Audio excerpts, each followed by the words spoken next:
நமஸ்காரம் நண்பர்களே. இன்னைக்கு நான் உங்களுக்கு சொல்ல போகும் கதை திருவண்ணாமலை கிரிவலத்தை பற்றியது. ஆனால் இது சாதாரண கிரிவலம் இல்லை. இது வாழ்க்கையையே மாற்றக்கூடிய ஒரு கிரிவலம். உங்களில் பலருக்கும் கேள்வி இருக்கும், கிரிவலம் போனால் மட்டும் வாழ்க்கை எப்படி மாறும் என்று. அதற்கான பதிலை இந்த வீடியோவில் முழுமையாக பார்ப்போம். கிரிவலத்தின் மகிமை. திருவண்ணாமலை அருணாச்சலேஸ்வரர் கோவில் பஞ்சபூத ஸ்தலங்களில் அக்னி ஸ்தலமான இந்த தலம் எத்தனை ஆயிரம் வருடங்களாக பக்தர்களின் மனதை கவர்ந்துள்ளது தெரியுமா? அருணாச்சல மலை என்பது சிவபெருமானின் வடிவம் என்று புராணங்கள் கூறுகின்றன. இந்த மலையை வலம் வருவதே கிரிவலம். ஆதி பராசக்தியே முதலில் இந்த கிரிவலம் செய்ததாக ஐதீகம்.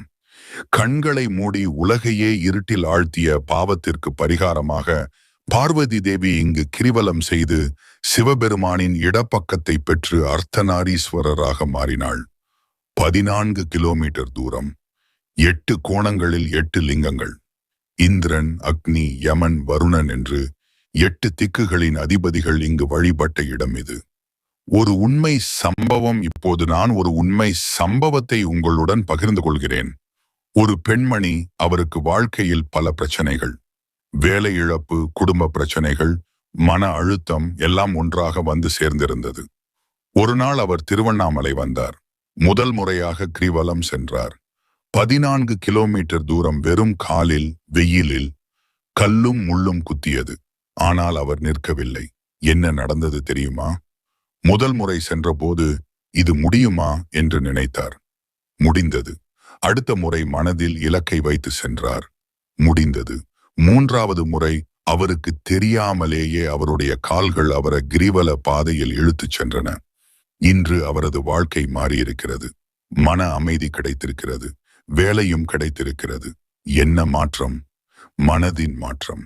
உளவியல் நிபுணர்கள் சொல்கிறார்கள், கடினமான இலக்குகளை அடையும் போது நம் மனதின் சக்தி பல மடங்கு அதிகரிக்கிறது. கிரிவலம் என்பது அந்த சவாலை சந்திக்கும் ஒரு பயிற்சி. எந்த நேரம்? இந்த நேரம் என்று நான் குறிப்பிட்டது எந்த நேரம் தெரியுமா? 1. முழுமதி நாட்கள், பௌர்ணமி.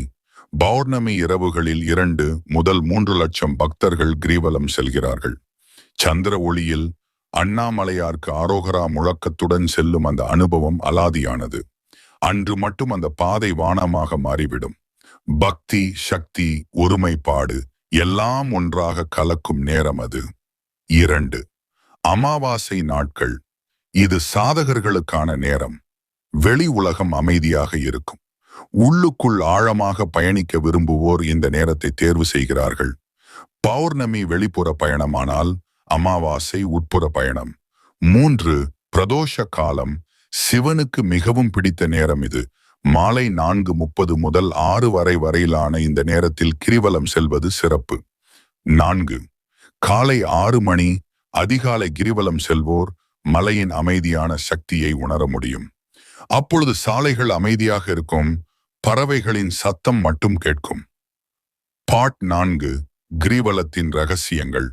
5:30 ஸ்ரீ ரமண மகரிஷிகள் சொன்னார், அருணாச்சலத்தை வலம் வருவதால் கிடைக்கும் நன்மைகள் நெருப்பிற்கு வெப்பம் கிடைப்பது போல் உறுதியானது.